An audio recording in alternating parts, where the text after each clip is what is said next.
presented by the Hockey Shop. Source for sports, Surrey, thehockeyshop.com. This is InGoal Radio, the podcast, a historic edition, as we have news to tell you about on two fronts. One that hits very close to home, and the other one revolves around a future Hall of Famer who does something and accomplishes a milestone in one of the greatest fashions possible. I'm Darren Millard, along with the co-founder of InGoal magazine. Here is Kevin Woodley. David Hutchison is not with us tonight for a very good reason, and let's start there. Congratulations to Papa Hutch, Little Hutch, and the entire family. Drafted 50th overall into the WHL by the Vancouver Giants. Like, the synergies here are so cool. Like, just so happy for Maddie, so happy for David, so happy for his family, but also selfishly a little bit happy because he's going to play, like, their barn is 20 minutes away from my house. So outside the fact that I'm going to have Papa Hutch asking to crash down on the couch, This is a very positive development. And I'm just kidding, Hutch. You're welcome to crash anytime. It's this exciting times. And so they're having a much-deserved family celebration this evening while we record the podcast. And from watching those two father-son goaltending tandem out at like Angelo Maggio's rink with Maddie in like a little sort of Montreal Canadiens sweater and CCM gear at like age 6 testing sort of gear. Like, some of these pictures, he barely comes up to Hutch's waist. And we know how small Hutch is. And now 6'2" and drafted into the WHL. So just massive congratulations to two of them. And to everyone who was drafted and to everyone who wasn't drafted. The road is not over, but obviously we're going to single this one out because it's special. It hits home for us here at InGoal magazine. And because we've got to see this path for Matthew over the last, 9-10 years. And it's exciting that we're going to get to see it continue just down the road with the Vancouver Giants. Maddie is often mentioned on InGoal Radio, the podcast, presented by Source for Sports, Surrey, and the Hockey Shop, thehockeyshop.com. But this kind of takes it into, I don't want to call it legitimate stratosphere, but it's a significant step. What can you tell us about Maddie's game and where he is? I had a scout that was looking at him and among other goaltenders tell me that he was the most technically sound goalie on their draft list for the year. So he's 6'2", so he got his mom's size, not his dad's. Thank God for that.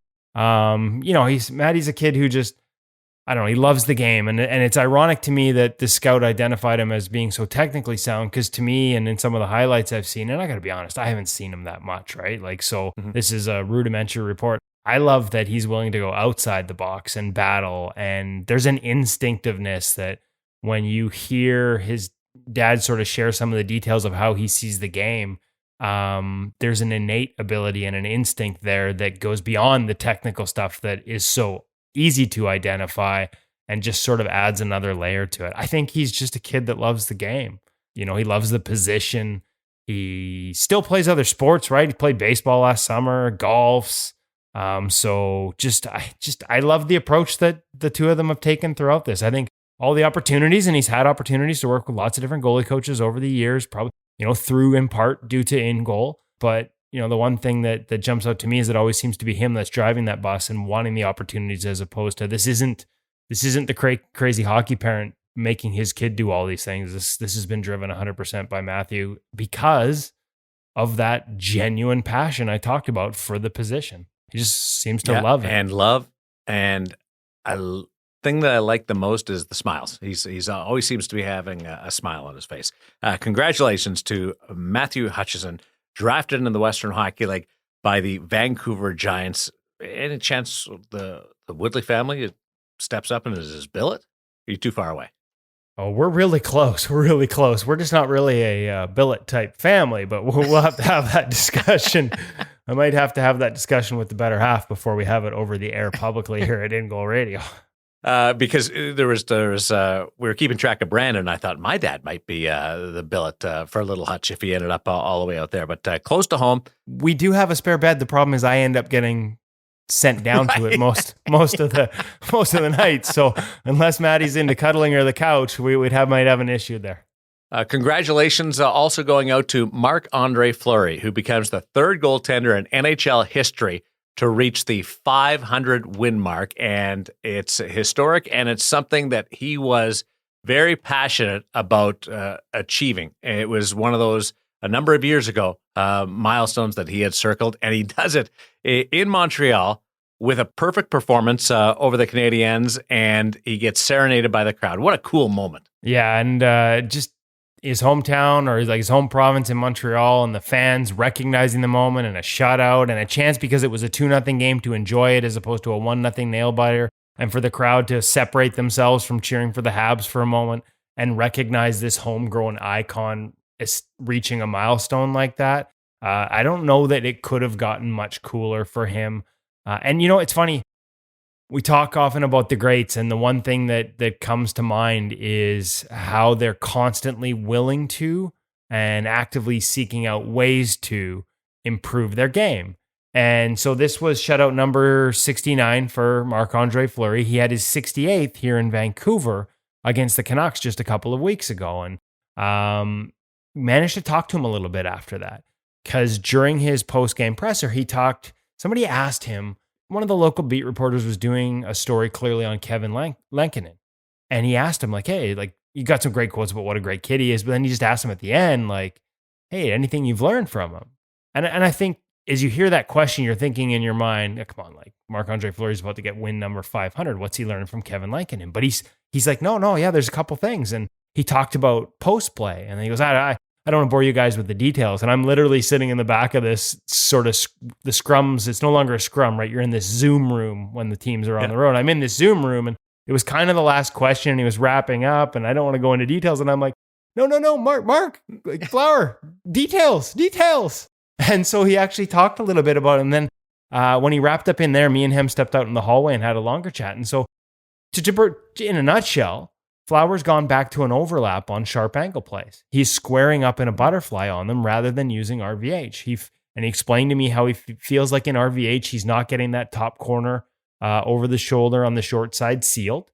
And when he uses a traditional VH, he just feels like there's a hole between his blocker and his arm with the way the stick is that he tends to give up goals on. So in discussions with Kevin Lankinen and with Jimmy Waite, the goaltending coach, he's started to use and has gone back to an overlap. And so it's not like it's a revolutionary new technique or anything, but it's just another example of a guy willing to try something new because it's working for the guy he's playing with, get comfortable with it, and put it into his game, make an adjustment as he's on his way to the Hall of Fame, still willing and still wanting to find ways to get better. And, when I think of the guys like Luongo and the way his game constantly evolved, to me, that's the consistent constant amongst them all, is that desire and willingness to constantly improve in a position that's always evolving. And so kudos to Flower, and not just for reaching the milestone, but when you hear his approach, and we know all about the smiles and his love for it,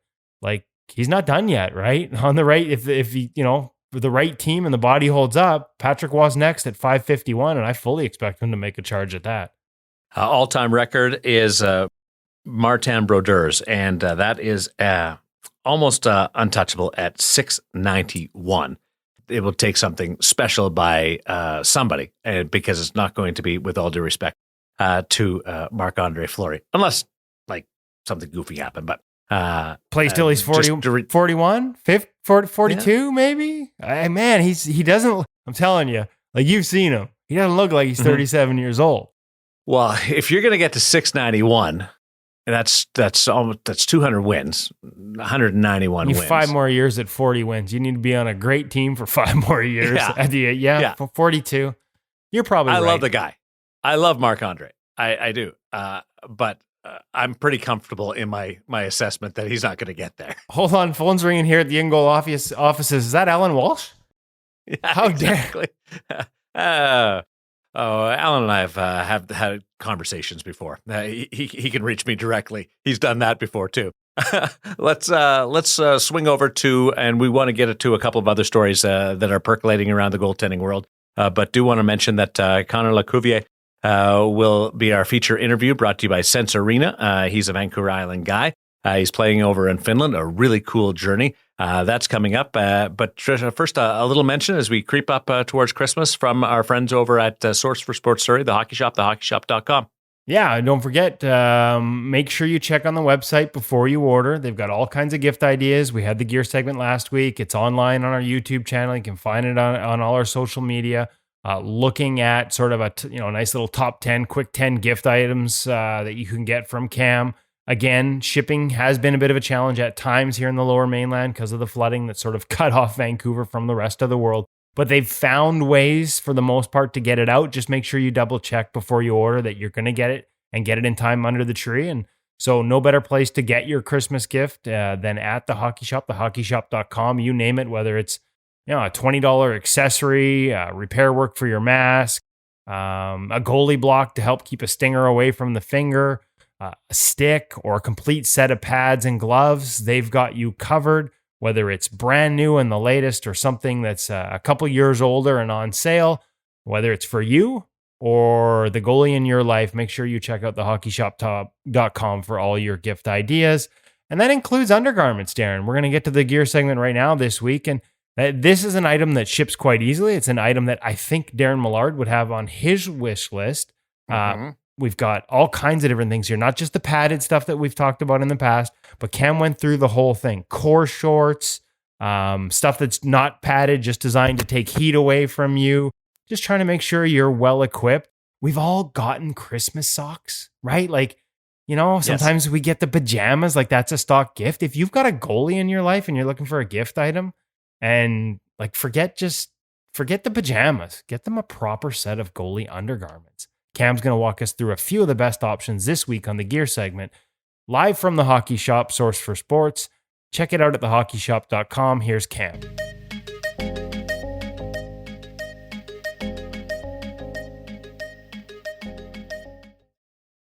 Welcome back to the Hockey Shop, source for sports. We're down here in Goalie Utopia, surrounded by 5 walls?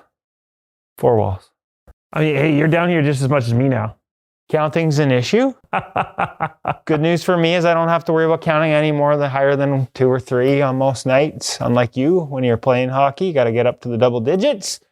Count all the goals against. Cam, this looks like your room. This is what my mom or your mom tells me your bedroom looks like all the time. And yes, I know you're now married. Just clothes everywhere. So what like these are clothes, but with padding. So I feel like I should put this on because I need to hit the gym. So maybe we could just puff myself up a little bit. We got padded shirts. We got padded pants. We got goalie undergarments. Cam, fill me in. What's going on here? And we also got some regular stuff and some other different options that are well worth and aren't necessarily goalie specific. So let's start with some of the tops. Everybody knows their standard dry fit Under Armour top. Now, for those of you that like to keep it more minimalist, but still obviously regular temperature, which is extremely important as you're playing, obviously something we carry quite a lot of. We do have ones with different grip on them. This actually, in my opinion, does come in handy.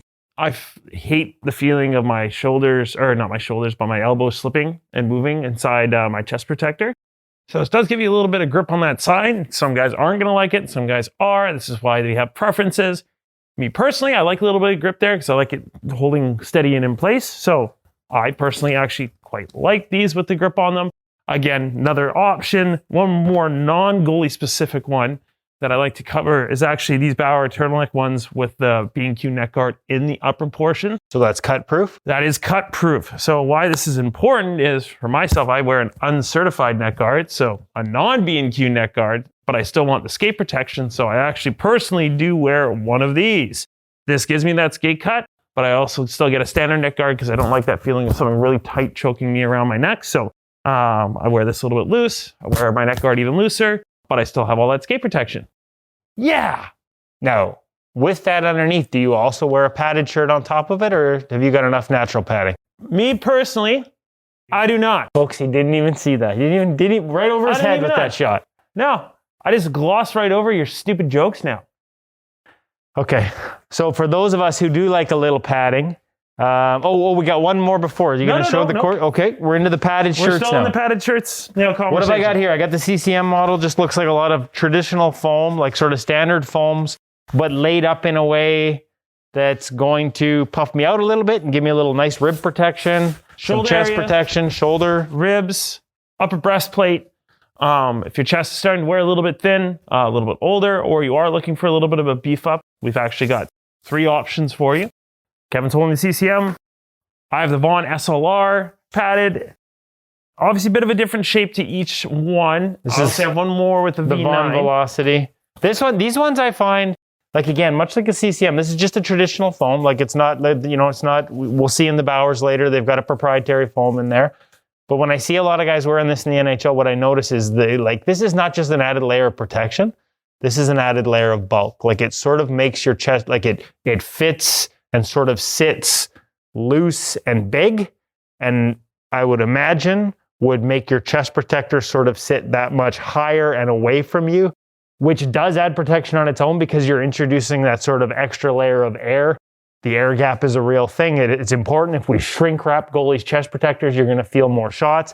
And at a time when I see the NHL trying to make those tighter and tighter, I see a lot of guys using something like this to sort of give themselves that extra cushion. Exactly.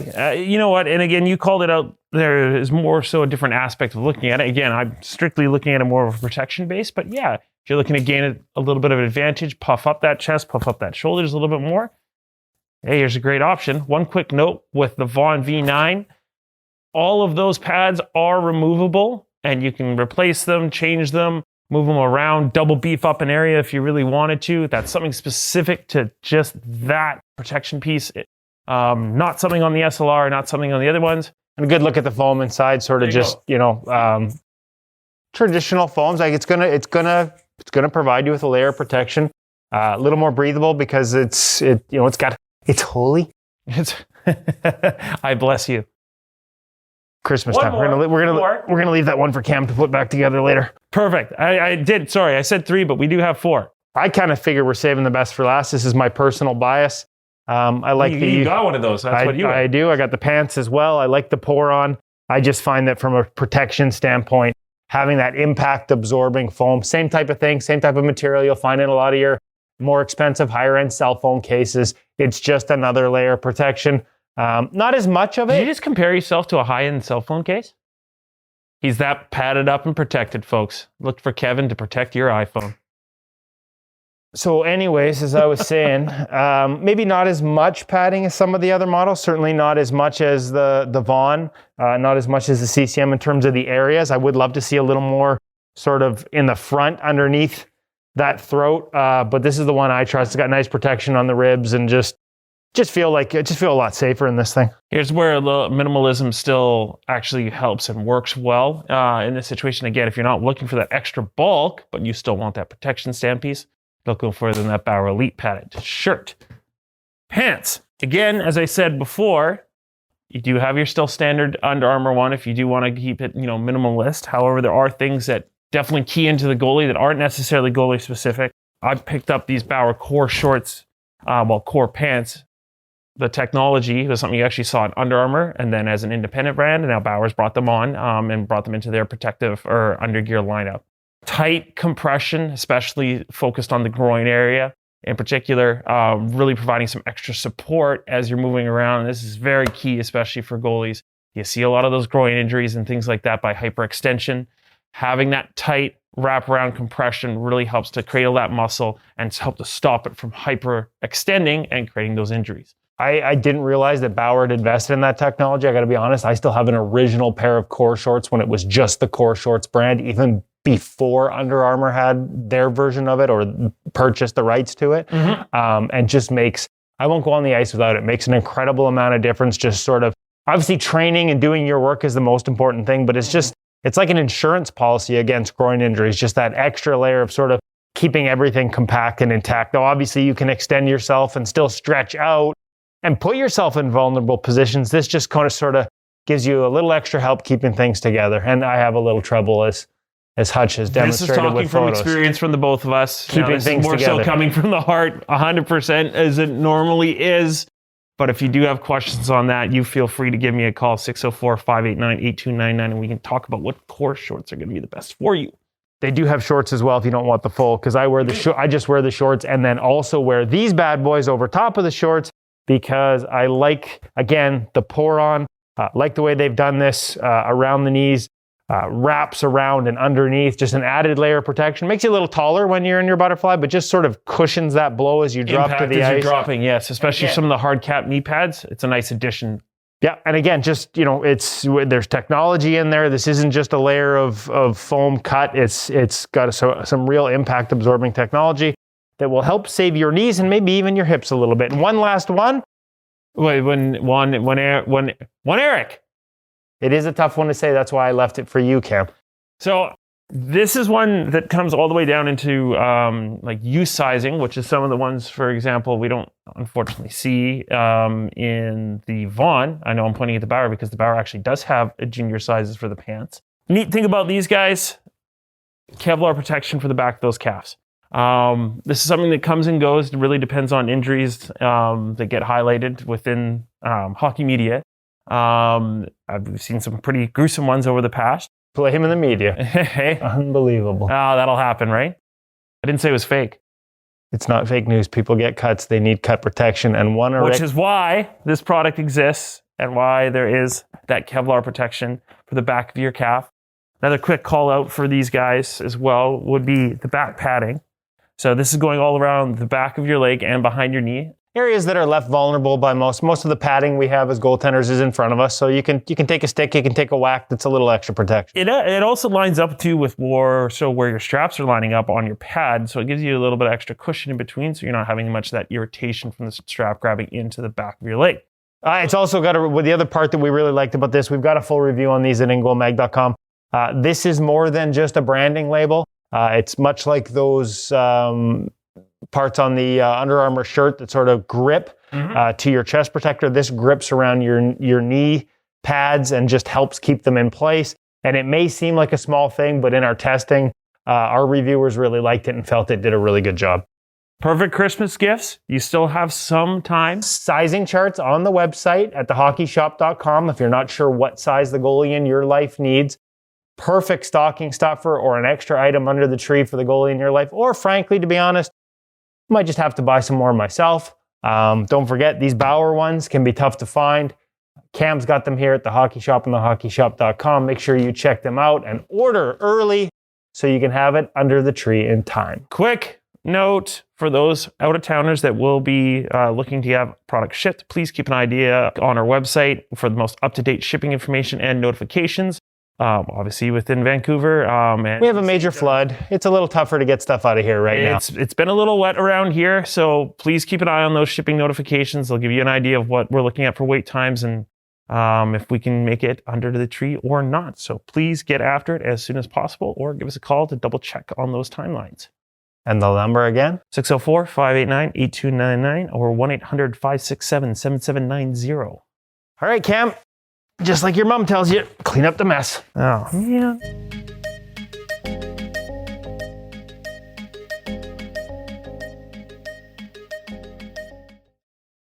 I've never used the padded undergarment. I gotta eventually break down and get one. We got, especially the Bauer one. I'm a big fan. No, and the other ones are, you know what? Cam informed us there. I didn't realize that the Vaughn shirts, which you see quite a bit of in the National Hockey League, they sort of have these big blocks of padding. And it's just, a typical foam. It's not like the Bauer one I like because I believe in that pour on, just like CCM and the D3O. I believe in that, the protection offered by that sort of high-tech padding. But you can take them out because if you find it too bulky in an area, you can actually remove the padding on the Vaughn one. They're sort of like hexagons. You can just pull them out in the back. And I didn't realize that. So if you found maybe it looked too bulky, you can almost customize it. So I thought that was pretty cool. And so I'm learning something from Cam, which is, frankly, pretty rare. Just kidding, Cam. But also another piece of history. We have Flower, we have Little Hutch, and we have learning from Cam. That's right. And the other one is core shorts. Have you ever used core shorts? I didn't. Oh, so I didn't realize that Bauer had it as well, and they built it into a set of pants. So basically, it's got like an elastic sort of X, sort of front area, sort of crossing the groin across the front. It just kind of pulls everything in tight. And I'm an old man playing beer league, but I went to them about 15 years ago, like 3 years into learning to play. I guess 48 doing the math. Yeah, we're getting up there towards 15 years. Like 3 years in, I always used to have troubles with groins. And in addition to Maria Mountain getting me on a better training path so that I wouldn't constantly pop groins, I wear core shorts all the time. And I just find it maybe it's a crutch for me at this point, but it feels like I almost never have problems. I have all kinds of other problems like stopping the puck, but groin problems have actually been pretty rare since I switched to the core shorts. So really cool to see that Bauer's actually invested, like has bought in and has that patent and works it into some of their undergarments as well. So one reason why I've resisted on the padded shirt is because I'm worried, like after washing it 20 times, 30 times, does it break down? Does it come out? Like that's the kind of thing that I think about. Well, so for the Bauer one, I had my last set and it's gotten better with time in terms of the, wash and care instructions and how durable it is. My last one lasted about, I want to say over 3 years before the little pour-on pad started to sort of come apart in sections. The key though is, like, if you want it to last with that one, is you wash it inside out. So the padding's all on the inside in cold water. Okay. And then you hang dry it. And the truth and the reality is it hang dries really quickly because it's a wicking material, right? These are designed to do that. Yeah, they're designed to pull water away from you, and so they dry. In a matter of like everyone, I've forgotten to wash my gear right away and be like, oh crap, I got to leave for the rink in half an hour. Quick wash cycle, and like 20 minutes later, you can put it on and it's fairly dry. So, it's just a matter of taking care of it. It'll last you a long time if you take care of it. You got me sold. Does Tuukka Rask wear one of those padded shirts? I think he does, doesn't he? I believe Tuukka does, and I believe he also, his is customized. He has actually had a section of the pour-on added to the wrist area of his chest protector. Yeah, I was trying to remember on the fly here, but yeah, he's got like a section of that same pour-on padding sort of stitched onto the wrist area of his chest protector, which is really smart, frankly, because not only will it dull anything in terms of impact in those areas, and let's be honest, that's an area that can sting sometimes, but it actually would probably help you control rebounds a little bit. Like it would take some of that impact and absorb it as opposed to expelling it and pushing the puck away. I mean, the material is incredible what it can do. I don't know. Thin layer is not going to completely kill a rebound, but it's going to kill it more than without. Well, Tuukka's ruining the e-bug thing for everybody because he's too good. Yeah, that's I laughed when I saw that he was an e-bug. He was a practice goalie, right? Like there's a difference between an e-bug and a practice goalie. So practice goalie's okay, but I got to admit, I kind of chuckled a little bit. Like imagine if they actually tried to pull off Tuukka Rask as an e-bug. Like, yeah, here's just like, no, sorry guys. But he ended up playing for the other team. Yeah. If I'm the other team and Tuukka's the e-bug that night, I'm for sure asking my guy to go down so we can get him in. Go down. And then I'm trying to pull something about, hey, I got his name on a contract here. He's ours. Yeah. One of the greatest things I saw from that posting about having some fun with the e-bug was drafted by the Toronto Maple Leafs, is whatever years old and stuff, but it made it sound like he'd been out of the game for a while. But was just a draft pick. We've got Connor LaCouvee coming up, and he is playing in Finland right now after 4 years of NCAA, and it's been an interesting journey for him. But before we get to that, on the subject of e-bugs, the St. Louis Blues are down to their 4th and 5th string goaltenders, with Charlie Lindgren playing goal and John Gillies being signed out of the ECHL. Okay, so a couple things. I'm glad we stuck with the e-bucks because we owe Kyle Connon, and hopefully I'm saying his last name right, a sincere apology. Remember we joked buckets off, and I made the joke about him. He did the hot lap. Yeah, exactly. And I joked about, of course you can go buckets off. He's young, right? He's single. You want to, let the ladies have a look. He's married. So 23 years old, but he's married. I've been corrected. He actually co-hosts a podcast that Vaughn does. I think it's Between Two Posts. So sincere apologies, Kyle. I'm a little behind on. We spend so much time on our own podcast, we don't keep up with other things. So I should know him. When I looked up the name, I realized how absurd that what I said was. So embarrassment on my part. The other part, though, on this e-bug stuff, and we kind of railed on it a little bit, or at least I did, because as fun as the stories are, this was a situation where the Blues just didn't have the cap space to make a recall. Lindgren could have been there for this game, and so you've got a guy who plays beer league, as good as he may be, on the bench potentially getting into a game when you had a NHL contracted option available. And I've got some issues with that. And so I started having, we've seen Mike McKenna has some proposals on practice goalies. One that I hadn't heard before, Billy Ranford has a really good idea on how to manage this. What's that? ECHL. make your e-bug permanent, a third goalie permanent, but mandate you use a guy from your ECHL affiliate. So you got to go that far down the depth chart. So, and you have to switch back and forth on some type of rotational basis, whether it's every month between your 5 and your 6 on your depth chart, your ECHL goalies. So they get development time. They're getting NHL per diem. They're getting NHL travel. They're getting development time with the NHL goaltending coach. And they just go back and forth to playing in the ECHL, getting this time in the NHL. You'd have to come up with some rules about maximum amounts of pro experience. So you couldn't have a team with deep pockets just hide a very established pro in the East Coast Hockey League with promises of extra bonuses and money. You'd have to find a way to sort of structure maximums into games played. But it's an idea that I've heard has been well received by other goaltending coaches, and just a way to sort of add a goaltender to the mix for both practice and an e-bug situation, have him around permanently, and make it sort of a development opportunity for a goaltender who otherwise wouldn't get that. Couple of questions to clarify. Yes, sir. So the ECHL, so the goaltender would bounce back and forth between your ECHL affiliate and the NHL club. Yep. So maybe concept. 3 weeks on, 3 weeks down the ECHL, he was 3 weeks up. Month here, month there. But I mean, obviously those are things you'd have to figure out. Would that player be the e-bug for every home game? So he would be available for both teams. I think each team would have their own, and they would travel with the team, which if you're ECHL, the idea, if you're in the ECHL and you're traveling with the NHL team and the NHL hotels with the NHL per diems, that's a decent little bump in lifestyle. So there's a perk there. You wouldn't be making an NHL salary, so the PA may have an issue with this.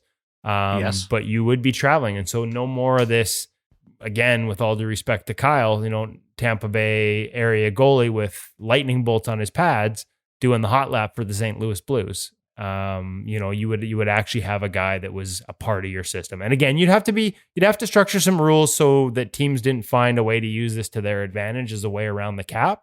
You'd have to really make sure it was a prospect, but there's got to be. It would be another contract, though. It would be another player. It wouldn't, because you need 2 goaltenders in the ECHL. Well, the one player is up. Yeah, you can always find a goaltender. I mean, the reality is there's goaltenders in the ECHL. No, they've got to use the e-bug. Exactly. This is where you get more opportunities for more goalies, PTOs, contracts, things like that. 3 goalies down in the minors. I like that. I'm just trying to get my head around it. I don't fully have my head around it, but when Billy explained it to me when I was at the rink the other day, there was a lot of, again, a lot of people said just make it a practice goalie, and there's a lot of problems. This isn't perfect, but I think you could dot the I's and cross the T's on this. The concept works. You just have to sort of find ways to make sure there aren't loopholes so teams take advantage of it. And, again, this is not to rail on e-bugs. They're great stories, right? And the idea of having somebody there when there's an injury in the warm-up or like hours before the game and somebody can't get there, I have no problem with that. But when you legitimately have a contracted goalie, especially with COVID, a contracted goalie that can be there and in the game, and you can't put him in because of the salary cap because you got a goalie out with COVID, but still counting on your cap because you can't put him on LTIR for a short term. That's not a good look. Like, it's just not a good look. You're literally choosing to have a beer leaguer on your bench rather than a signed, legitimate NHL goaltending prospect. Can we come up with a better name than beer leaguer? Because if we come up with a better name, it might be more accepted. More accepted. Not men's league. You can't do rec league. I got to come up with a better name for this. And you can't call it senior goaltender because my mind just goes to old fart. which for you and me works. Better name for it. Yes, maybe we do. But again, the funny part is though, I think that the NHL likes the story angle and the amount of attention it gets. They like the beer league angle. I'll go back to last week's episode. It's been fun. You've had 2 really good stories. Nobody's got lit up for a 15 goal against night yet. And I'm sorry, that's coming.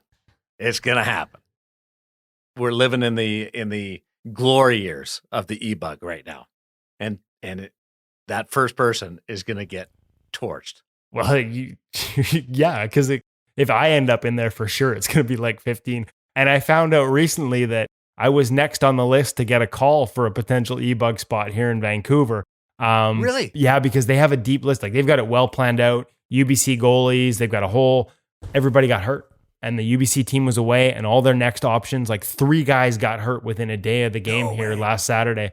And they ended up getting Paul Dolan, who is a former, like, I believe, national team soccer goalie, does the local broadcast for the Vancouver Whitecaps. They got his son, who was a goaltender at SFU. But they were far enough down the list that one of their hockey operations people said, yeah, we actually I was wondering if I was going to have to give you a call here, but then we found this guy. So that would be the end. Like for sure, the first time, like they get so desperate, so far down the list that they need to ask Kevin Woodley, that's going to be the night where they end up needing the e-bug, and I will be the one that breaks the system by sucking. Woodley ends the glory era of the e-bug. That's pretty funny. 23 years old and already married. Good for him. That's cool. And there's nothing wrong with lightning bolts in your pads if you're living in Tampa Bay. But I get what you mean, and all that kind of synergy with the uniform. Our Sense Arena feature interview this week is all the way over to Finland, and this was recorded a couple of days ago with David Hutchison doing this before he stepped aside and focused on the Western Hockey League draft with young Maddie. But it's somebody that's very close to him and the family. And Connor LaCouvee is from Vancouver Island, and he's right now playing in the Finnish Elite League. Played all 4 years of college, and then he's not a journeyman. He didn't bounce around. He just fell into like the COVID nightmare of having to turn pro at the just the weirdest time possible. Yeah, and you know what though? Like, there's a good story. Like, this is a great backstory. Yeah, and this may not be a name that a lot of people recognize. Obviously, this is not somebody at the top of the National Hockey League in save percentage. But in addition to a really cool story about some of the challenges and some of the ways he's navigated it, I just found there were so many lessons in here, and so many eye-opening things about what life is like as a pro, but also what the pro opportunities are like for those that whose path to the NHL gets subverted, whether it's because of opportunity or whether it's because of a pandemic. We know there's life outside the National Hockey League, really good lives and really interesting lives that take you all over the place. And I just thought this was a really good look at some of those paths, and some of the lessons learned along the way are going to apply to a lot more people than the stories from somebody who went from, being a kid straight into high draft pick right into the National Hockey League. So touched on a lot of different things. Really enjoyed this interview that Hutch did, and gets a little heavy at times, folks. Warning there. There's a tragedy right in the middle of it that is unfathomable. But just around that, on both sides of that, before and after, just like I said, a ton of great stories and a ton of great lessons from Connor. Yeah, and the idea that he's got teammates and just life of being in the minor leagues where one day a teammate's gone because he's been traded or cut or called up or whatever, and it almost sounds cold at times because that's just life. Oh yeah, new bag. There's a new bag there. And just the rotation of teammates. But it's brought to you by Sense Arenas. So I was going to say, or with the pandemic, some days your whole section of the league is just gone. Gone. Your whole set, and your contracts. Years over, nullified. Contracts up. Yep. And you're left and go, what do I do now? Well, you know what you do? Yeah, you log into Sense Arena VR. And special offer from Sense Arena for those of you that didn't get in on it early. For the Black Friday sale, they've extended that offer and extended a lot of the discounts, including the InGoal Mag discount. You can still get a free Oculus. I don't know when the end date on this is, but the demand was so high that they decided to extend it, give more people that opportunity to get this under the tree. Free Oculus offer is still on. Make sure you check out our social media. Check them out at sensearena.com. Make sure you use the InGoal Magazine code. You can find that on our social media as well to get yourself an extra $50 off. We've talked so much over the years about Sense Arena as a training tool, and now you can get it continuing from the Black Friday sale at basically the best price we've ever seen. The free Oculus 2 headset. What a great opportunity to get better as a goaltender, even when you can't get on the ice. It's never been cheaper. And much like the hockey shop, whether it's for you want to gift it to yourself for Christmas or for the goalie in your life, I actually can't think of a much better present than Sense Arena. It would No. top my list. I love it. I use it, and it's amazing. And you can just have some fun with it, or you can really get right into the nitty gritty and challenge yourself and see how much it can help you on the ice. But it's a cool activity, just to almost work out in while you go through it.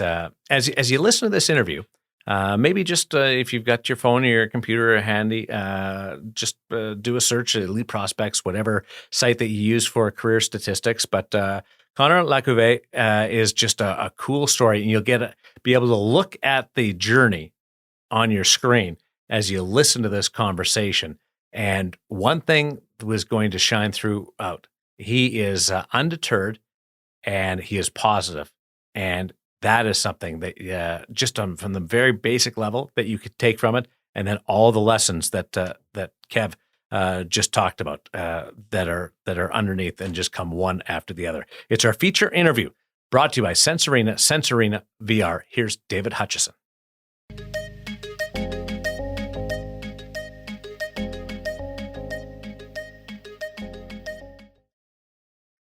Today, we're pleased to welcome fourth-year pro Connor LaCouvee to InGoal Radio. We first met Connor as a youngster in the BCHL, and since then he's gone on to an NCAA career with Boston and Minnesota Mankato, and now he's in his fourth year as a pro, currently off to what I would say is a memorable start in the Finnish Liga, where he sports a 1.01 goals against average and 956 save percentage as we're recording today in late November. And Connor, welcome to InGoal. Thanks for joining us today. Yeah, thanks so much, Hutch. Excited to be here, man. Really excited. Yeah, glad we could finally do this. What I thought we could talk about is, for every Carey Price or Spencer Knight who rises through just those traditional development paths on the road to the NHL like it's a one-way highway, there's dozens of young goalies like yourself who are pushing for that road to the NHL. They're building a great professional career, but the past may be a little bit more winding, a little bit different challenges, but, all the same goal. So maybe we can sort of peel back the curtain on that a bit today and describe for people what your journey's been like, and maybe along the way we can learn a few things from you. For sure. Let's get to it. So let's just start where we do with so many people. Where'd you get your start? I think it was that hockey hotbed of Qualicum Beach, British Columbia, probably known more as a retirement community, I'd say. But where'd you get started, and how'd you end up getting into junior hockey? Yeah, I played just minor hockey in Oceanside up until midget. And then I went to Athol Murray College of Notre Dame. Yep.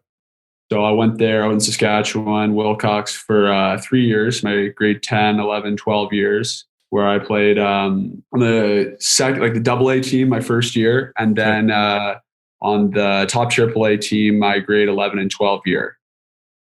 Yeah, and an amazing history of hockey there at Notre Dame for sure. So in many respects, sort of a traditional route, I guess you started on at that point. And then you went BCHL, the British Columbia Hockey League. That's Junior A for people on the West Coast. If you're not from the West Coast, it's sort of, I would say, the top route on the West Coast of Canada to get into the NCAA, at least in terms of the number of players who move there. Was the NCAA always your goal when you're at Notre Dame? Did you always think that school is the way that you wanted to go, or were you still open to what you might do when you were there? Yeah, I was definitely leaning towards going to school. I think it was big for my parents for me to get an education. I think it would be, I think it's the best of both worlds if you can go to a school, get some of it paid for, and go play like great hockey out there and just have a really cool experience. And so Notre Dame to the BCHL. 2-year career there. How was that for you? I think, but 3 different teams in 2 years. That's a very junior hockey experience. Yeah, exactly. I think it was interesting. I started with Nanaimo. I don't think I played. I didn't even know about that one. Yeah. Yeah, I didn't play any games with them. I was there for a couple, like almost a month or so. But there was that rule in the BCHL where you need a 17-year-old guy. Right. So I was taken as like the backup goalie that year, but I think we had one younger guy end up going to the WHL. So with that, then I kind of got bounced out, and then I ended up playing junior B a bit in Victoria, and then after that I played well and went to Couch and the Capitals. Right, which is where we first met. Yeah. yeah, enjoy my time there. It was definitely an interesting season for my first year of juniors. I think we had like our head coach, GM, like everyone kind of ended up getting fired or getting released or kind of leaving. A lot of moving parts, and I think the team ended up getting sold at the end of the year, switched ownerships. So after that, I managed to find myself in Merritt for the start of the next season, and I was only there for 4 games. They had 2 goalies. They had 2 goalies they were happy with. I was just kind of taken on because one of their guys was hurt. So I went out there, played 4 games, played well, and then got an opportunity from Port Alberni and played well in Alberni Valley there. Had a great time and ended up getting a scholarship to Boston. Yeah, and that's and congrats on that. That's great. That's actually, for a lot of guys, that's pretty quick. 2 years in the league, and then you pick up your NCAA scholarship. Because I know a lot of the college teams want you to get that full experience through junior, get a little older, a little bit bigger and stronger. So how did that work? Like, how did you first get contacted by Boston, or did you reach out to them? So my last year in the BCHL, 19-year-old year, turning 20. I was playing pretty well, but it was kind of near the end of the year, and most teams do a lot of like commitments in the beginning of the year. So I was kind of talking to a couple different teams, like the Alaskas, UConn, Ferris State, and kind of one day, just out of the blue, Boston University had called me and said they needed a goalie for next season, and it was an incredible opportunity. I was very, very excited. I wasn't sure if it was going to pan out, but fortunately it did. And it was an incredible experience. Yeah. 3 years at another famed program. I don't want to belabor it too much, but what is that process like of finding a university? Because I think we probably have a lot of parents listening right now that worry, I need just the right advisor who can open all these doors for me, or I'd better be sending letters out to every school that I'm interested in. Do they just come knocking? What was your experience like? Yeah, that's a good question. I never had a family advisor or anything like that. I was just kind of contacted by them. I feel like how a lot of it works out is that once kind of like one school takes notice of you or starts talking to you, then more and more schools kind of start to take notice and start to look into you and check some references. But I don't really have any experience with the family advisor.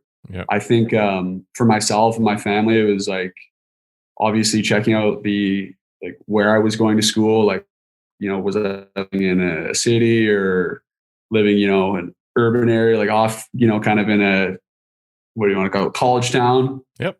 Kind of, checking you got to check if that's the right fit. You got to check like the actual like academic programs, if you're serious about school, if they have the right programs, like, and then if obviously the hockey too, like you have to check, who they have for as a goalie, who they have currently in net. You're going to be brought in just as a backup goalie? Are you going to be brought in as the starter? Are you going to be brought in as like 50-50 guy to compete? And I think that's like a big thing wherever you go, especially college, because usually it is a 4-year commitment, kind of, taking into account who they have as their number one so far, where they kind of see you. And what's that transition like from junior hockey to the NCAA? How do you compare those two experiences? Yeah, I think the BCHL does a great job in preparing like all its players for college hockey. Obviously, I had graduated 2 years prior, so I'd been out of school for like 2 years. So going back to school, that's a bit of a different experience. But Boston University was awesome. They had a whole bunch of educational advisors to help us out, student athlete advisors to kind of help us plan our courses and make sure we're taking like the right course load and not kind of overloading, your first year, and figuring out like some professors that guys have like enjoyed in the past and like is lenient with your travel schedule and with your hockey schedule. Experience, yeah. Yeah, but I think I felt very prepared coming in from the BCHL. I think like that league is an awesome league, and it really prepared me like on the ice for almost everything that I would see in, college hockey. Can you compare that hockey experience, whether it's your day-to-day experience or the game itself? I felt like the BCHL is a very, very open league, and so a lot of scoring chances, kind of a lot of like run and gun, like high flying offense where, you could maybe see like, it wouldn't be uncommon for me to see like 40, 50 shots in a game. I mean, it's a lot and like a lot of chances against. Yep. And then in college hockey, like it's quite a bit more defensive. I feel like it's a bit more possession based.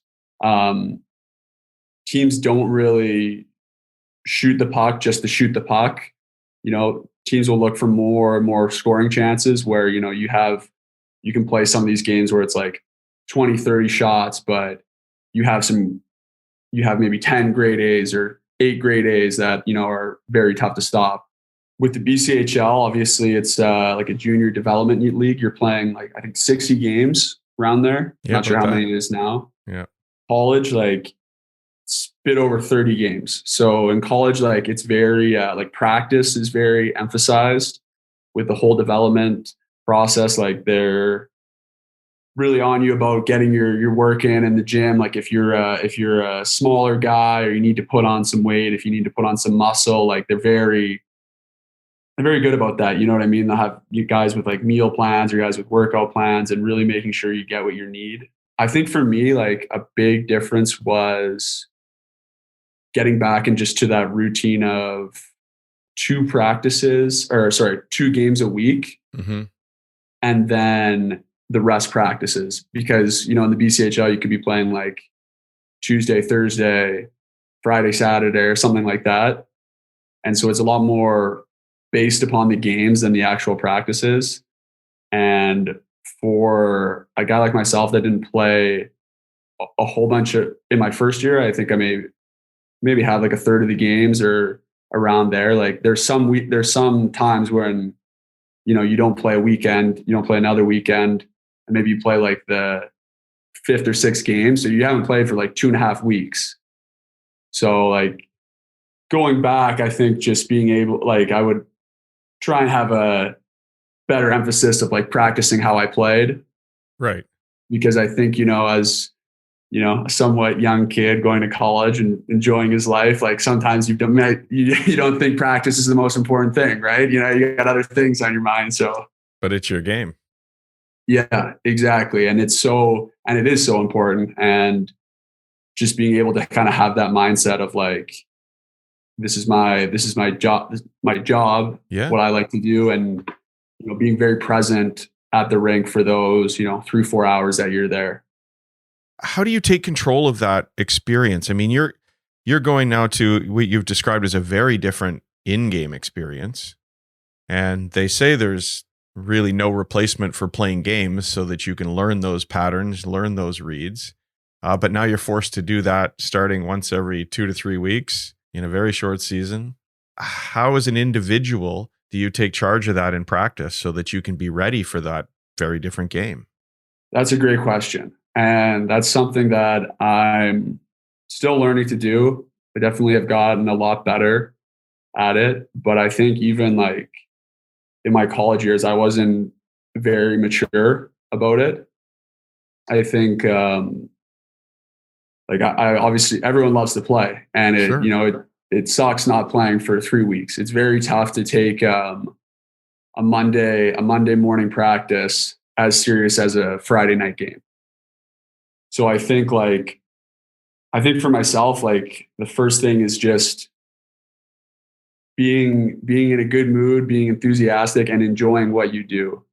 Because if you enjoy stopping pucks, then it doesn't matter like if it's a practice or a game, you're going to be excited for it.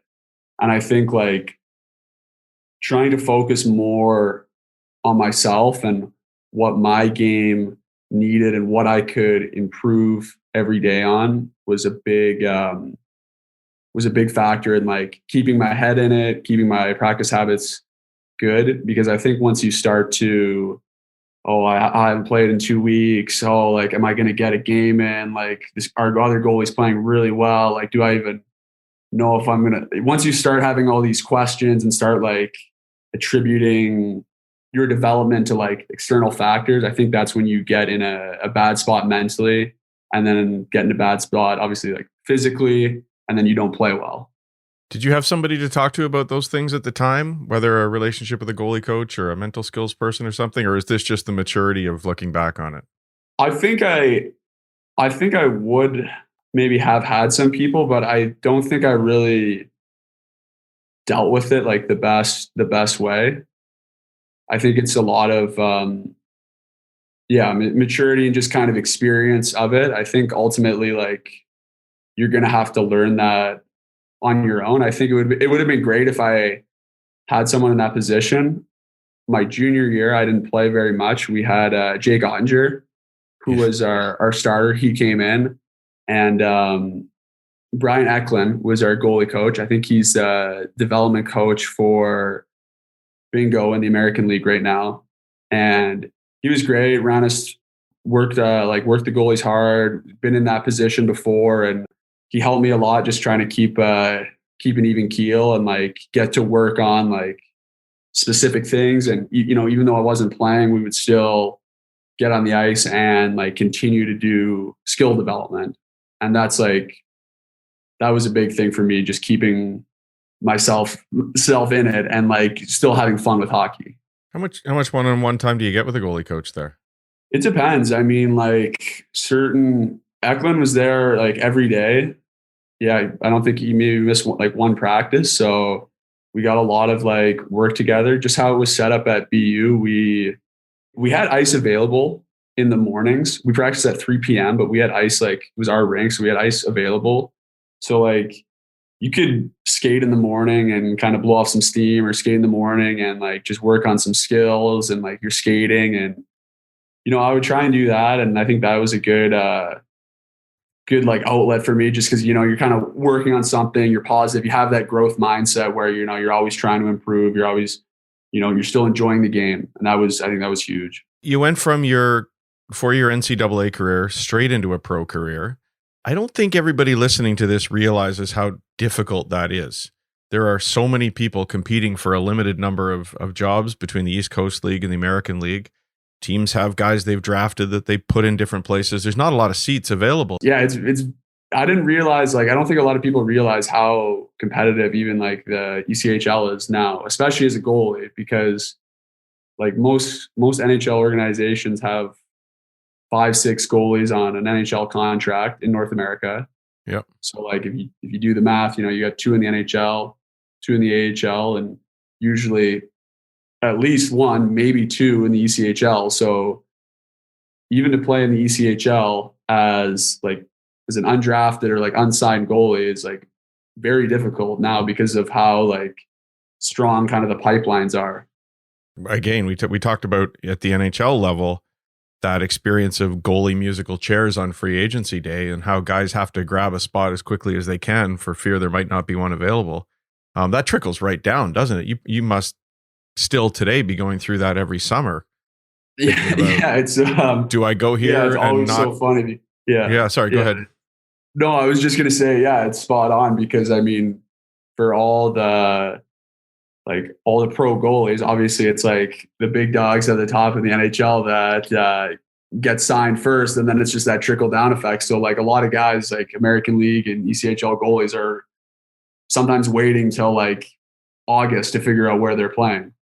And then you must have a few different opportunities come your way, whether it's a particular league in Europe or that East Coast League. You've got your dream path, whatever that might be. And do I pass this opportunity up and maybe that door is closed if I come back to it too late? Or yeah, what's going on? Yeah, it's a stressful time for sure. It's a stressful time. That's it's an exciting time, but it's also stressful too, because you're on the phone, you're thinking things over, and trying to decide what's going to be the best fit for yourself. Yeah. So you've got an agent guiding you through that process and probably touching base with family, or they talk at the NHL level about, so-and-so's camp. What's the camp for a minor league guy that's going through these offers? Yeah. So I have a European agent now, Thomas Krejci, and they operate, it's called Unlimited Sports Management. I've started working with him just kind of the past 2 years. Incredible guy. He's from the Czech Republic. Probably the hardest working agent I've ever met. He's just always like on the ball, texting me if I need anything. He's a phenomenal guy, like really cares about his players and goes above and beyond. Like telling all my buddies how great of a job he does. He's an incredible guy. To just go back to the East Coast League again for a second. What's that like as you're chasing the dream? I mean, does the team look after you when you arrive there, or are you at a level where you got to find a place to stay yourself in a hotel or something while you find out if you stick with the team? What can you tell us about that?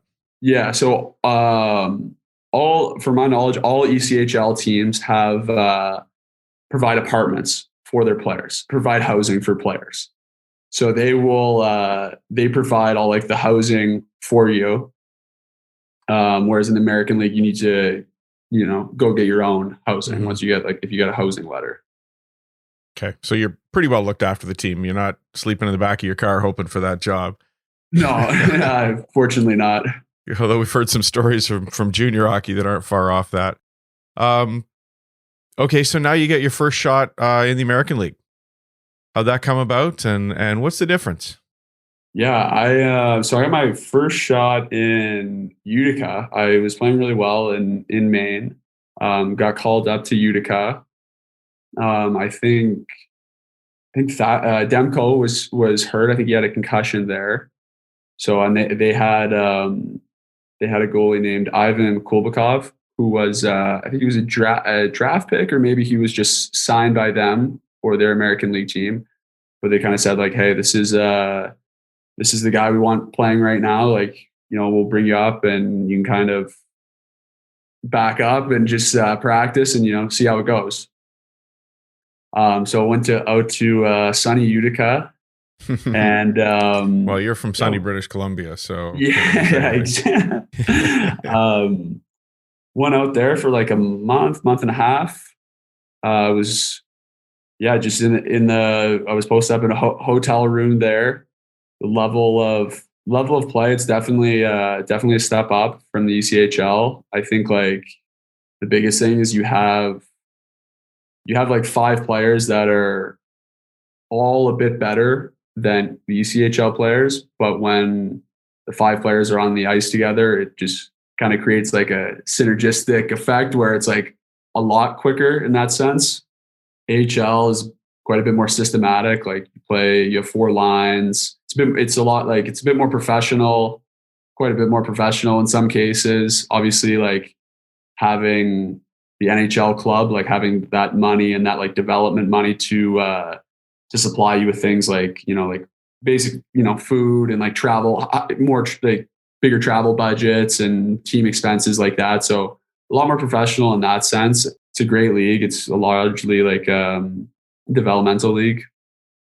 It's interesting you mentioned, that the big club dictated who was playing, and that's something else, right? We talked about how it's hard to find a job, especially as the undrafted guy, because of the number of guys on NHL contracts. But I think people also don't realize that the big club, to an extent, is dictating who's getting the playing time as well. Yeah. From my knowledge, it's mostly like, I could be totally wrong saying this, but I've heard a lot of times it's like the NHL GM will set the AHL rosters. Obviously, they're going to be more inclined to go with a guy who's signed in their organization than just some random goalie who they've picked up on a PTO. Well, hardly random. You earned your way there, and kind of fun that you get your first playing time with a team affiliated with almost your hometown NHL team, and then you get to go from there to the Laval Rocket AHL team for the Montreal Canadiens, another big storybook team for a Canadian. Yeah. Laval was awesome. That was a really, really cool experience. It's incredibly run organization, super passionate fan base.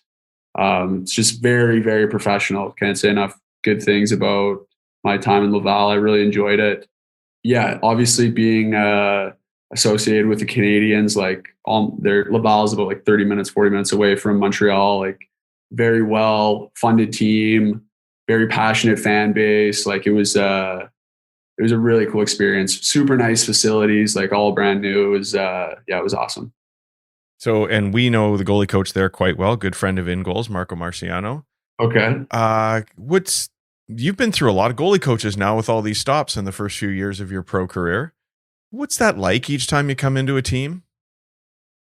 How do you build that relationship with them? Is everybody remaking your game? Or are you just sort of like, they must be different experiences, but what can you tell us about that? Yeah, very, very different experiences. I mean, largely positive for myself, but yeah, quite different philosophies in each coach's perspective. I think at the kind of the pro level, at kind of like, as well as the older you get, like I think it's less like trying to change your game, change your style, and just like work to improve and work to like increase efficiencies in like some little things, as opposed to try and like rebuild your game. So I think like a lot of video we did, and just kind of like going over, game tape and how is this the right save selection here? Like what happened on this goal? This is a great save here. Do you like doing this? Like, okay, I like this movement. Let's try and like incorporate it in sometimes in practice. Like, do you want to try it? And, kind of being uncomfortable, I guess, not to sound too cliche, but no, it's a great term. I think just being able to be like, for myself at least, trying to be like flexible with different coaching philosophies.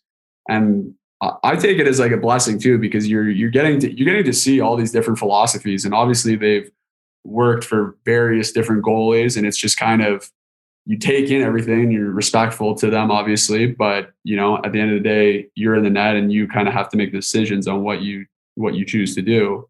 So I think, you learn from them and you kind of incorporate what works best for you.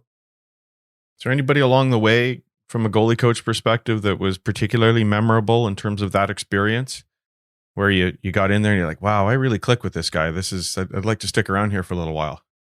Yeah, I would say Brennan Pottersay. He was my goalie coach at Minnesota Mankato. Okay.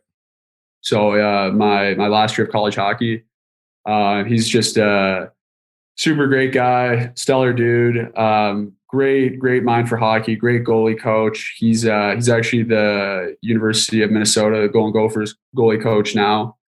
Yeah, just a very, very great guy, very positive, easygoing, like kind of creating that like dialogue, where it's not like a coach telling you what to do, but it's like, hey, you played really well doing, like, when you're playing above the blue paint here, like, I think we should look into more of this. Like, how do you feel playing out here? Like, this is good for your game. And then like looking at like, oh, you got scored on from like this bad angle here. Like, is this because you overlap? Is this because you RVH? Like, let's try and create a system and kind of stay consistent with like our habits. So a real dialogue. I think that's, for a person like me, like Zach, that's really big. I think just being able to like express your feelings and what works for you, what doesn't work for you, and just kind of being able to kind of tell him how you want to be coached. I think like being comfortable with your goalie coach to say like, hey, I was feeling uncomfortable on screenplays and traffic this weekend. Like, can we try and incorporate some like throughout this week? That would, mean a lot to me. And then you do that throughout the week and you start to take little things, you start to feel more comfortable. And then, hopefully next weekend you're a bit better on screens and traffic plays. What's it like working through those different opportunities in the East Coast League and the American League? We referred to sort of the goalie musical chairs that happens in the summer. What's it like? Are you able to just park all that during the season and just put your head down and do your thing? Do you have an agent who's sort of dealing with all that for you and so that you can work, or is it a difficult life as a minor leaguer worrying about what comes next?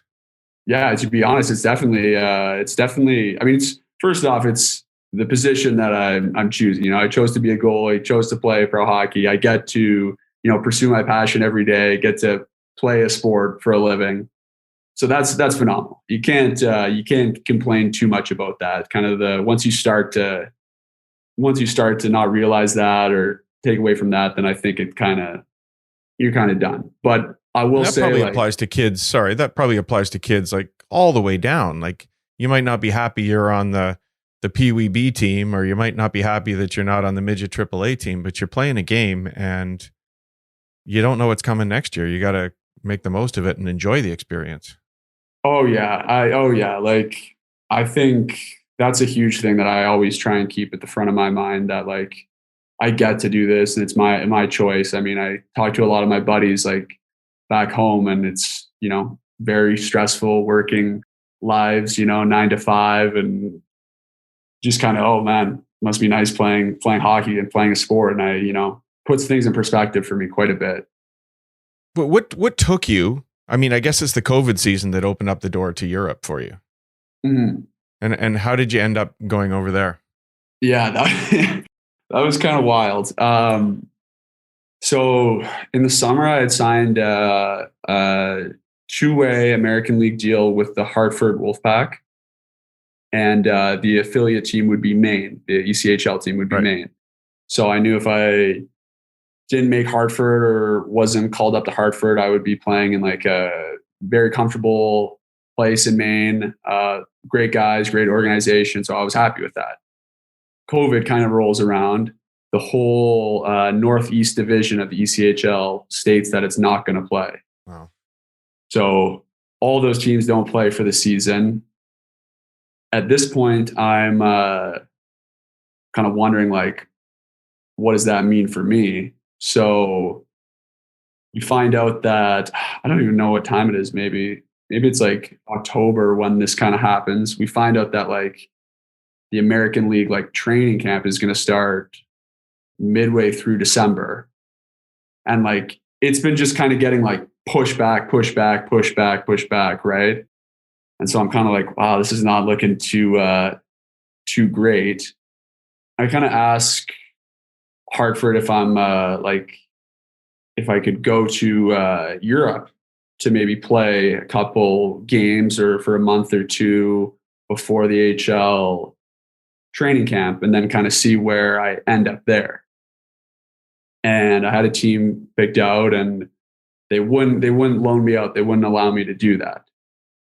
So that was, it was pretty frustrating. Like, they loaned out, I mean, like a lot of people were getting loaned out from like NHL clubs to go play in various European leagues. Did they give you an idea why that was, or do you have? I kind of think it was a money issue. I'm not sure exactly, but if it was a money, because I think they would still have to pay me my salary playing in Europe, because like the European club wouldn't be paying it. Okay. So then they wouldn't let me do that. So I asked then if I could go to another team in the ECHL, because the coast was still playing, but just the Northeast division wasn't. Okay. And they wouldn't do that. They weren't authorized from the Rangers to do that for anyone. So then about 2 weeks later, after I had figured out a team that I was going to in Europe and was excited, but told I couldn't go and told I couldn't play in the ECHL, Hartford calls me and they're like, we're allowed to unilaterally terminate your contract. So all guys on two-way deals in their organization were terminated. So they've held your whole career back. You're not letting you go anywhere, and then all of a sudden they just cut you loose. Yeah, and it was it was pretty frustrating in that sense. I mean, yeah, it was pretty frustrating in that sense because I had kind of a team picked out and it would have worked out well, and then obviously you speak of the musical chairs. That team doesn't need a goalie anymore. They already signed someone. Luckily, I was able to find a team in Slovakia, Dukla Trenčín, and went out there for a month and a bit. Played pretty well, and Brian DeCord for Arizona Coyotes, stop at goaltending. He gave me a call and said hey, we need to backup goalie in Tucson. Would you be interested in coming out? And yeah, I thought it was a great idea, great opportunity. So went out to Tucson, Arizona. Did you get to know Brian before when you were in Boston? Yeah, I went to stop at goaltending a couple times, like a couple summers, and worked with them. And he's a great guy. Like, really enjoyed working with them. I think he has a wealth of knowledge. I think he's very like informed, and yeah, I really enjoy my time working with Brian. Yeah, we definitely love every conversation with him. So, an American League experience again in Tucson. Looked like it went pretty well for you. Yeah, it was kind of an up and down season. It wasn't a great season, to be honest. But a 9-15 with you in your games there. That's not so bad. We didn't do too well, I don't think, with like in terms of standings. Yeah. So like a lot of losses and like a bit of frustration on that end. When you're with a different team every year, or sometimes 2 or 3 teams throughout a year, do you have a team experience? Like, do you feel really tight with the team right away? And does that competitive nature come out in that we need to win some games, or is there an internal focus of I've got to look after myself and be ready for the next opportunity? There must be a strange balance going on there, because you're not playing for the same team for 4 years. It's not like, being in the NCAA and feeling really the next win really matters. Yeah, I would say that's definitely something that's different about the pro environment than the college environment, and even largely like the European environment, because like there's not really a lot of trades in European like pro hockey. Usually the team, kind of the players they sign are most likely like the players for the year. Mm-hmm. And, obviously with college, usually you're there for 4 years. So you really do kind of foster that like deep relationship with your teammates, and you really want to pull together and like win a championship. Pro is pretty wild because especially in the American League, because you have guys going up to the NHL and you have guys going down to the ECHL, as well as there's like a lot of trades. So, teams can have 40 players on the team at different times. And it's pretty wild. You obviously try and make friends and try and pick out the guys that you like on the team and hang out with them like outside of the rink. But it's definitely a lot different from that college environment of like, you're pretty close with everyone on the team and you kind of do things together. It's quite a bit more clicks, I would say. Yeah, and that probably develops along the lines of contracts too, I would guess. I mean, there's the guys on the NHL contracts, there's the guys like yourself trying to work your way up. Yeah, definitely. Because like most guys, especially starting out younger, when you first go into pro, you're usually signing an NHL deal. It's an entry level deal, usually for 3 or 2 years. So you kind of do have that like, hey, I'm going to be in this organization for 3 years. So then that like kind of flip the script for like the management perspective. It's like, we have this kid for 3 years. So we want him to play games. We want him to develop. We want to kind of nurture him and make sure he's the goalie that we believe he is. I guess it must be a little bit easier to an extent for a goaltender because there's 3 or 4 of you throughout the year probably, instead of thinking about the 40 guys that come and go in the room. Yeah, for sure. Obviously, most likely you know who your goalie partner is, hopefully. Yeah.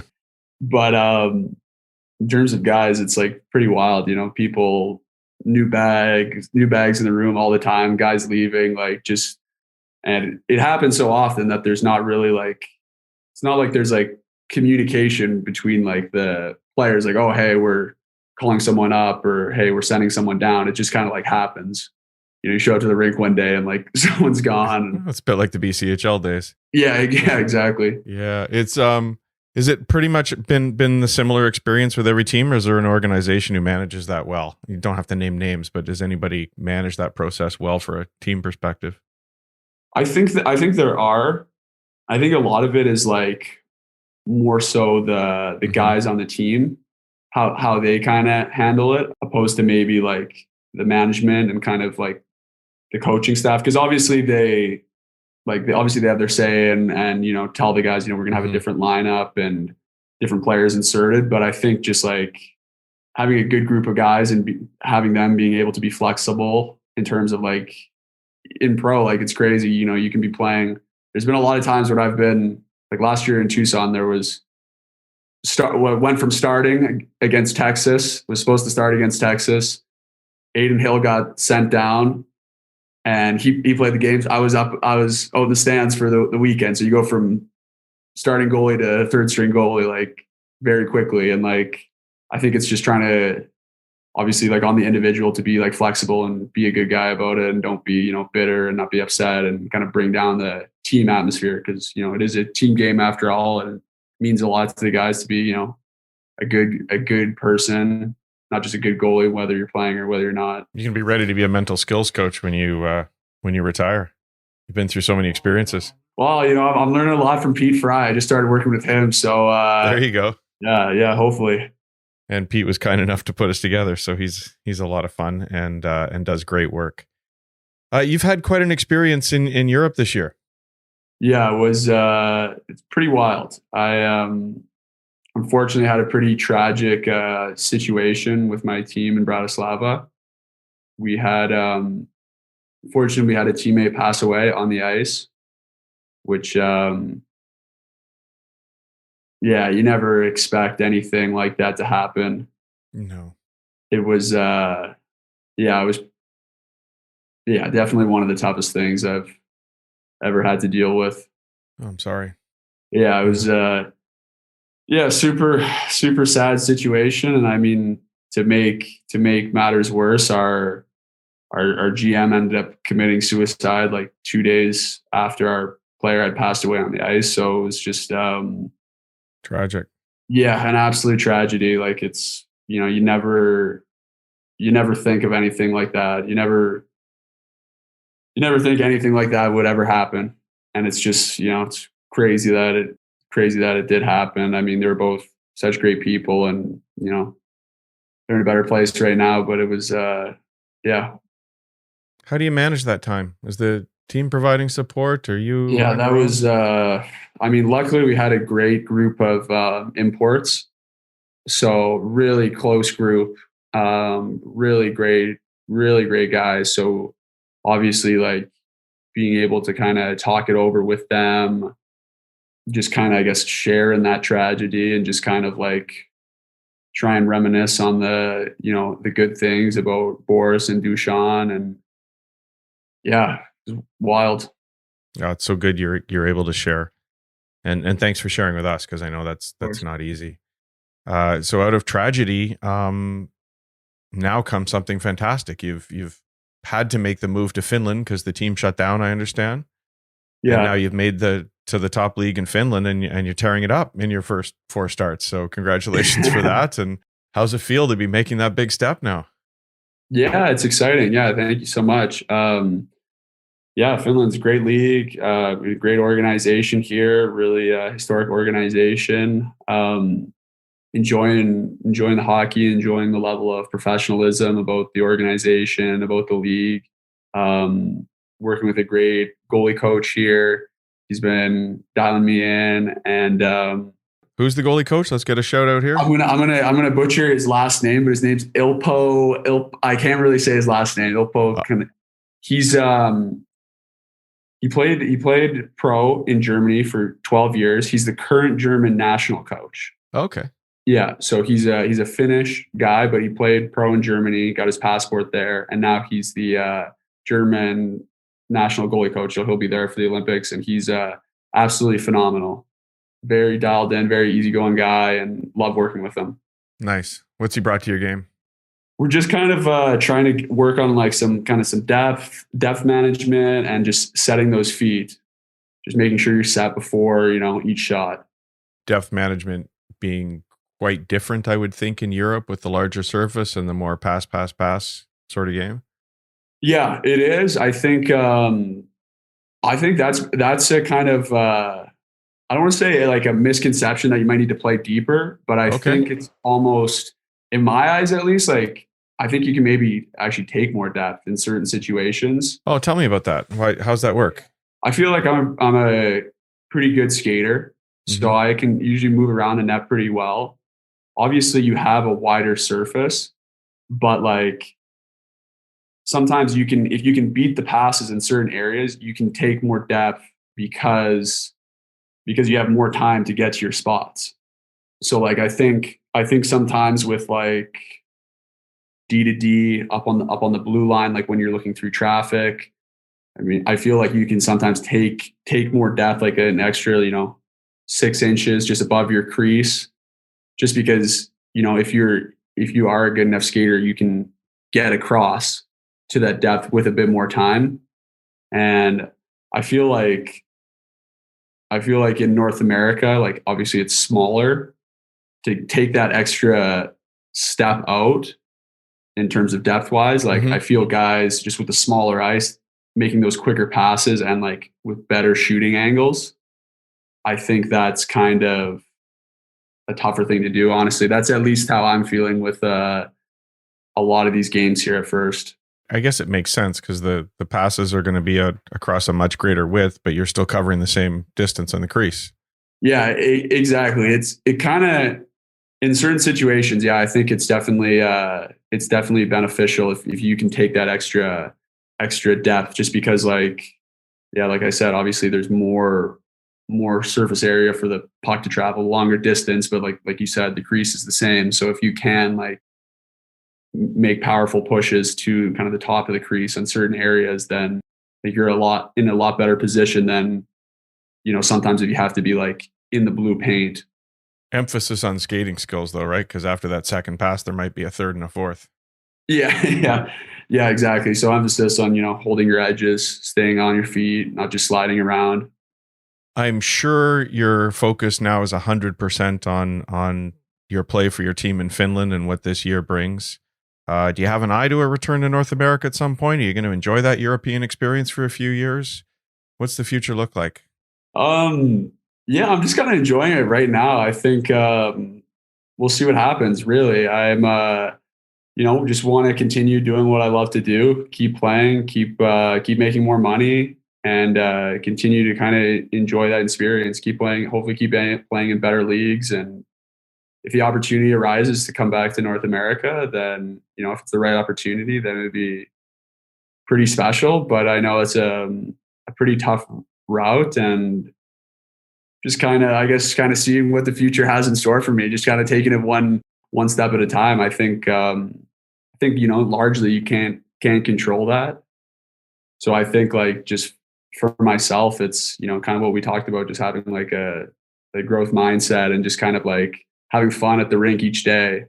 I mean, I'm very passionate about hockey. I love hockey, but goalie, it's a crazy position. Injuries can arise. You can realize, I don't like to do this anymore. Like pucks hurt. I don't like this. So I think for myself, it's just like focus on the present, focus on the now, continue to love what I do, and just like see how far I can take it. I mean, obviously the goal is the NHL, but you can't. I don't think you can be upset with playing at a very high level, living a great lifestyle, making good money, and just like enjoying that European experience either. No, I think you're living a dream, and it's fantastic what you're doing. Didn't escape our notice though that Tim Thomas made his way back to Finland before getting back to pro hockey in North America. Worked out pretty well for him, so we're hoping it works out that well for you, Connor. Yeah. I've taken way too much of your time here, and you probably won't answer my phone call next time as a result. But in the tradition of my partner Kevin Woodley, one last question. As you look back to young Connor growing up in Qualicum Beach or perhaps at Notre Dame, what do all these years bring you that you might share with him, that you might say, keep this in mind as you're moving up? I think just kind of what we talked about earlier is just like being grateful for the opportunity to pursue your passion of playing hockey. Always kind of keeping that at the forefront of your mentality, realizing that it's a blessing. It's an opportunity that you're playing a sport you love to play, and that, every day is an opportunity to get better, to have fun with your friends. You're not sitting working a job you hate. You're going out and you're doing something you really enjoy. So be present at the rink. It might suck having to get up for a 6 a.m. practice, early morning practice, but once you're there, once you're on the ice, like nothing better than making saves on some of your buddies and just being in the moment and just, loving it. Perfect ending. Perfect bit of advice for young goaltenders. Thank you, Connor. Appreciate you joining us today. Awesome. Thanks so much, Hutch.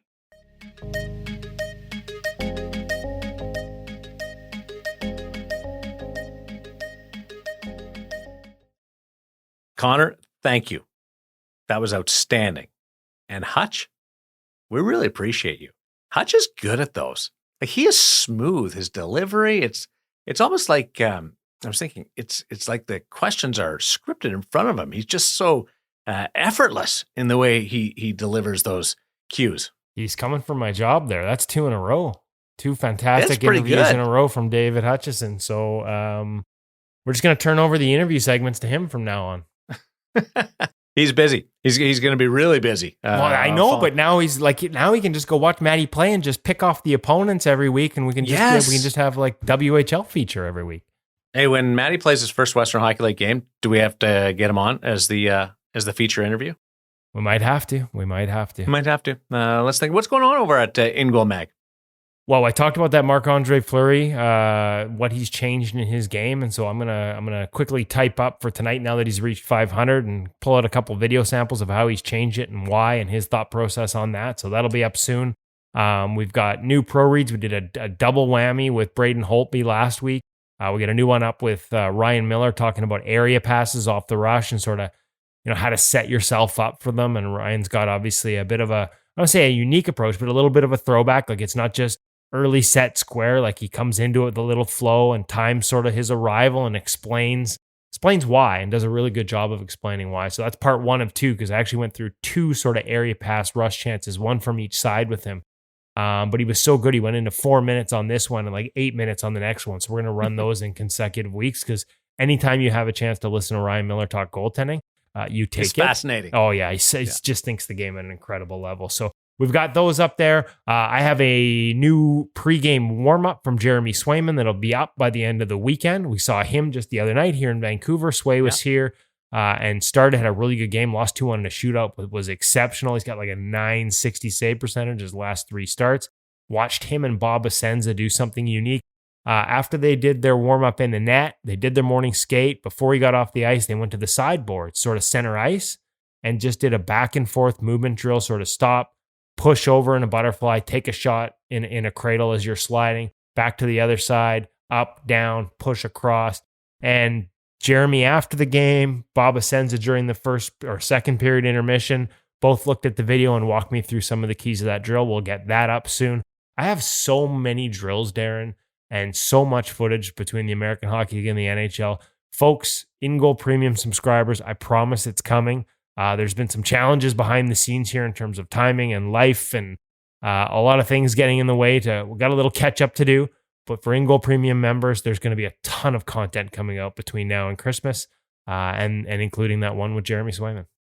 Basically, you get a chance to be a fly on the wall with National Hockey League and professional goaltenders. Well, yeah, I mean, when you do that, it's amazing. That's why you subscribe.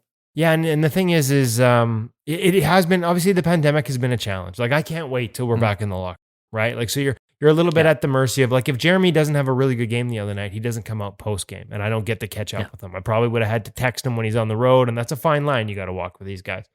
But man, like, they're so giving with their time. If you're really lucky as a young goaltender, you might get in to watch an NHL practice or an NHL game day skate and see what they're doing. What we're trying to do is take you in there regularly, show you the video of what they're doing regularly, and then have them explain why. And so I've got one of those from Jeremy. I've got some more coming up from Matt Villalta and Matt Millar with the Ontario Reign and the Los Angeles Kings prospects. I got some with Dustin Schwartz, working with Stuart Skinner. All of these are in the can. We just got to find a time to sort of write them out, map them out, do the video work, and get them up at ingoalmag.com and InGoal Premium. So if you're thinking of Christmas gifts, folks, as much as we've teased Hockey Shop's great gifts, Sense Arena's never been better priced, but there is no better gift than a subscription to InGoal Magazine at $50 Canadian for a year of content. We're averaging 250 stories a year. Just tons of great material that'll help you get better as a goaltender. Yeah, I challenge you to say that it's not worth it. I'm talking to the listeners right now. I challenge you because it's awesome. It'll keep you busy. You can do it in the car going to and from games. You can do it at home. You can do it mom and dad. There's stuff for parents. There's everything. Well, and the one thing too is if we have monthlies and we have a annual, and the annual is $50 for a year. We've had some people suggest we should be $50 a month. That's not what we're about. $50 for the year. If you subscribe as an annual subscriber, in addition to all the content for the next year, you can go into the archives and look at all the content of the past 2 years. There is almost 500 stories online right now that you can look at. Gear tips from pros, drills, tips, all kinds of advice from NHL goaltenders and beyond the NHL, but focus largely on the National Hockey League. Sounds like you got your work cut up for you for the next couple hours. So we'll let you go. Thanks for doing this. And we wish Hutch a great next few days as they bask in the glow of being drafted into the Western Hockey League. So little Hutch, Mama Hutch, and Papa Hutch. We can't wait to chat with you guys next week. For Kevin Woodley, I'm Darren Millard. Thanks to Connor LaCouvee, and as well, Source for Sports Story, The Hockey Shop, thehockeyshop.com, and Sense Arena. Appreciate your support and yours as well, the listeners, for just traveling along on this journey with us. We'll talk to you next week on InGoal Radio, the podcast.